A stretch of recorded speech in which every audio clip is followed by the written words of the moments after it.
Hello friends, law achievers academy में आप सभी का स्वागत है। मैं अमित कुमार आज आपको प्राइवेट पत्रक्षा से संबंधित प्रावधान भारतीय दंड संहिता में कहां से कहां तक हैं और यह क्या होते हैं और किन सीमाओं में इनका प्रयोग किया जा सकता है, कब यह प्रयोग में नहीं हम ला सकते, तो इनका प्रश्नों का उत्तर देखने के लिए हम देखेंगे कि आईपीसी में प्राइवेट पत्रक्षा जो कि अध्याय 4 धारा 96 से 106 में वर्णित है, यह क्या क्या हमें बताता है। इस पर आने वाले कुछ महत्वपूर्ण प्रश्न कुछ इस प्रकार आते हैं कि प्राइवेट पत्रक्षा क्या है, यह किन मामलों में उपलब्ध है, क्या प्राइवेट पत्रक्षा पर कोई सीमाएं हैं और क्या आक्रमणकारी की मृत्यु इसमें की जा सकती है, यदि हाँ तो कब और किन परिस्थितियों में। इन सभी प्रश्नों का उत्तर मैं आज आपको बताने वाला हूं। लेकिन सर्वप्रथम हम देखेंगे प्राइवेट पत्रक्षा क्या है। राज्य का यह कर्तव्य है कि प्रत्येक नागरिक की सुरक्षा करे, किंतु वह इतनी साधन संपन्न नहीं है कि प्रत्येक व्यक्ति के पीछे एक पुलिस वाला लगा सके। अतः कुछ सीमाओं के अधीन हर व्यक्ति को कुछ सीमाओं के अधीन अपनी जान माल की सुरक्षा का अधिकार दिया गया है। यही अधिकार हर व्यक्ति का प्राइवेट पत्रक्षा का अधिकार कहलाता है। तो इसकी परिभाषा से हमें यह स्पष्ट हुआ कि प्राइवेट पत्रक्षा का अधिकार राज्य के विरुद्ध प्रत्येक व्यक्ति को उपलब्ध है जो अपनी जान माल की सुरक्षा के लिए प्रयोग कर सकता है। तो यह तो हो गई हमारी प्राइवेट पत्रक्षा की परिभाषा। तत्पश्चात यह किन मामलों में उपलब्ध है, तो ये हमें शरीर और संपत्ति दोनों के मामलों में उपलब्ध है। देखिए कैसे,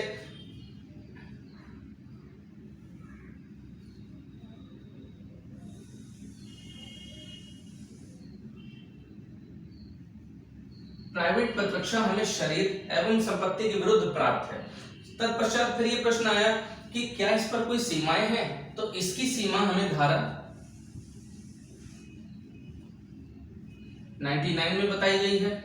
और आक्रमणकारी की क्या मृत्यु की जा सकती है, तो डेफिनेट है, जब ये शरीर और संपत्ति दोनों के लिए है तो शरीर के लिए भी मृत्यु कारित की जा सकती है और संपत्ति के लिए भी। शरीर के लिए कब मृत्यु कारित की जाएगी, जब वह खंड धारा 100 में बताए गए निबंधनों के अधीन आता हो। और जब ये बात संपत्ति की करता है तो 103 के प्रावधान जब आते हों तब हम आक्रमणकारी की मृत्यु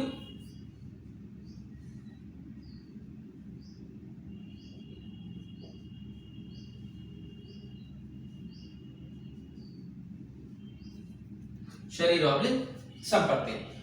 तो अब हम इसे विस्तार से आज जानेंगे। सबसे पहले तो इसका जो चार्ट बनाना चाहते हो चार्ट बना लें, लिखना चाहते हो लिख लें, तत्पश्चात फिर हम इसे आगे बढ़ेंगे। हेलो फ्रेंड्स, देखिए अब हम बात कर रहे थे प्राइवेट पत्रक्षा से संबंधित प्रावधान जो 96 से 106 में दिए गए हैं। तो देखते हैं कि ये जो मैंने एक सर्कल बनाया है, इस सर्कल को बनाने का एक लॉजिक है, वह यह है कि धारा 96 में यह कहा गया है कि कोई भी बात अपराध नहीं है जो प्राइवेट पत्रक्षा के अधिकार को प्रयोग में लाते समय किया जाए।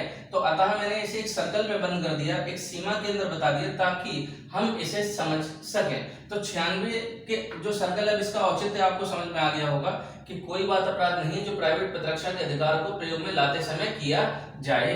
तत्पश्चात फिर हमें धारा 97 में बताया गया कि धारा 99 में दिए गए निबंधनों के अधीन प्रत्येक व्यक्ति को यह अधिकार है कि वह अपने या अपनों के शरीर, अपनी या अपनों की संपत्ति यानी कि शरीर और संपत्ति के लिए प्राइवेट पत्रक्षा के अधिकार को प्रयोग में ला सकता है। धारा 97 ने हमें एकदम क्लियर बताया।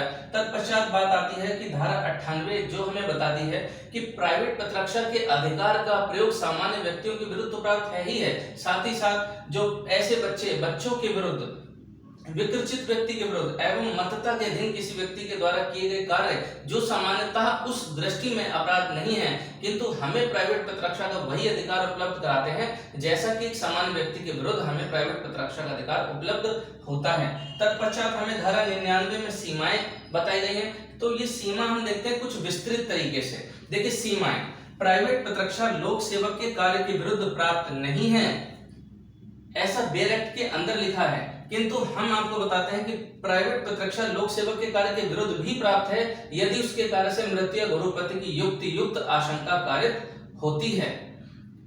दूसरा, लोक सेवक के निर्देश पर कार्य करने वाले व्यक्ति के विरुद्ध भी प्राइवेट पत्रक्षा नहीं मिलेगी अगर उसके कार्य से मृत्यु या गुरुपति की युक्त आशंका कारित नहीं होती। ये नकारात्मक शब्द का प्रयोग किया गया है, नकारात्मक वाक्यांश है जिसे हम अगर सकारात्मक व्यू में देखें तो हम इसे समझ सकते हैं। तत्पश्चात यदि लोक प्राधिकारियों की सहायता उपलब्ध है तो ऐसी परिस्थिति में प्राइवेट पत्रक्षा नहीं मिलेगा।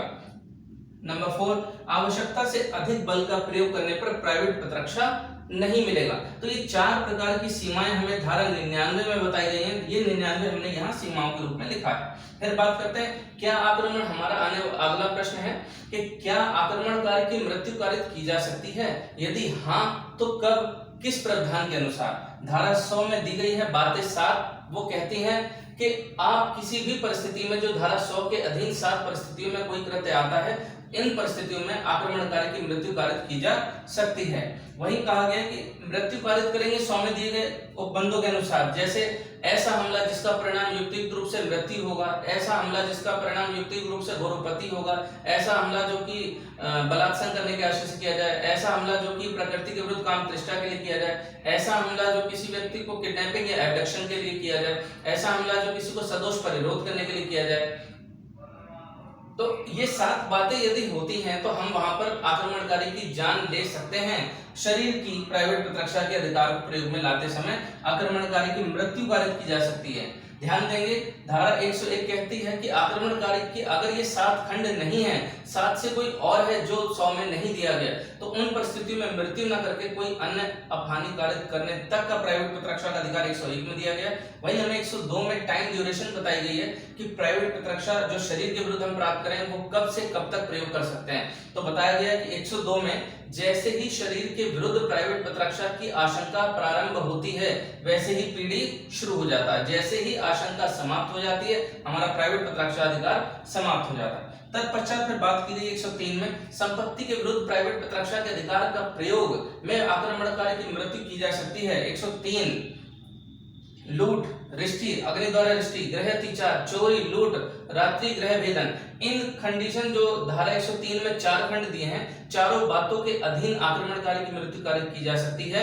अगर इन चारों से कुछ और हैं जो 4 में नहीं आते, उन परिस्थितियों में धारा 104 के अनुसार हम लोगों को प्राइवेट प्रतिरक्षा में किसी भी आक्रमणकारी की मृत्यु कारित करने का नहीं होता, मृत्यु से भिन्न कोई कार्य कर सकते हैं। इसी प्रकार से 105 में हमें फिर परिसीमा की बात की गई है कि जैसे ही संपत्ति के प्राइवेट प्रतिरक्षा के अधिकार के लिए खतरा लगता है, आशंका प्रारंभ होती है, तो हमारा प्राइवेट प्रतिरक्षा का अधिकार प्रारंभ हो जाता है। जैसे ही आशंका समाप्त हो जाती है हमारा प्राइवेट प्रतिरक्षा का अधिकार भी समाप्त हो जाता है। अब यहाँ 106 हमसे कहती है कि 106 में बताया गया है कि प्राइवेट प्रतिरक्षा के अधिकार को प्रयोग में लाते समय किसी सामान्य व्यक्ति की भी यदि मृत्यु कारित करने की बिना उसको मारे आप प्राइवेट प्रतिरक्षा प्रयोग नहीं कर सकते, तो इन परिस्थितियों में उस व्यक्ति की मृत्यु कारित करने तक का प्राइवेट प्रतिरक्षा का अधिकार धारा 106 में दिया गया है। तो ये था हमारी तरफ से प्राइवेट प्रतिरक्षा के बारे में संबंधित जानकारी।